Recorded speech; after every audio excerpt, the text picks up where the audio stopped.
Restez au courant de l'actualité politique du Cameroun avec Cameroun 24.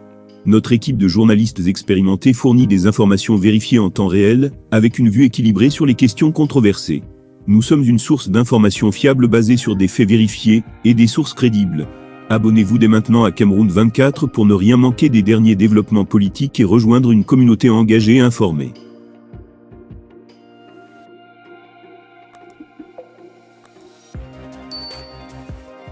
Le séjour de Samuel Eto'o à la présidence de la FECAFOOT depuis plus d'1 an n'est pas de tout repos.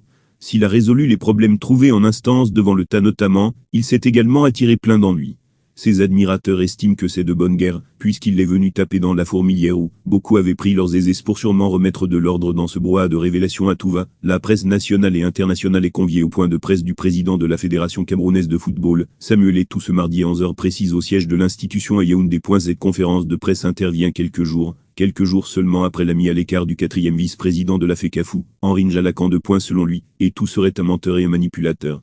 Henri Njalakan a notamment indiqué que l'ancien capitaine des Lions indomptables serait à l'origine de l'éviction d'André Onana du groupe pendant la Coupe du Monde 2022. Henri Njalakan accuse Eto'o d'étouffer les stars de l'équipe nationale. L'ex-collaborateur d'Eto'o l'accuse également d'entretenir un flou sur les différents contrats signés par la FECAFOOT.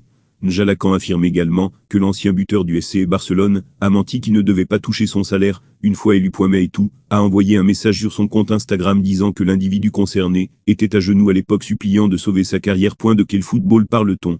De quelle gestion parlons-nous? De quel mensonge parlons-nous? Fermez les guillemets, s'interroge Samuel Eto'o. Le football ne sera plus jamais le même. Le chantage et autres n'ont plus leur place. Les employés de la fédération sont payés, pourtant la fédération a connu intellectuelle. Je viens de Newbell, et en est fier. Quant au mensonge, n'oublions pas que vous étiez à genoux, et que la seule chose qui vous préoccupait était votre carrière, pendant que nous nous efforcions de réussir pour 28 millions de Camerounais. L'instruction ne veut pas dire qu'il n'y a pas de faute. Blablabla, poursuit-il.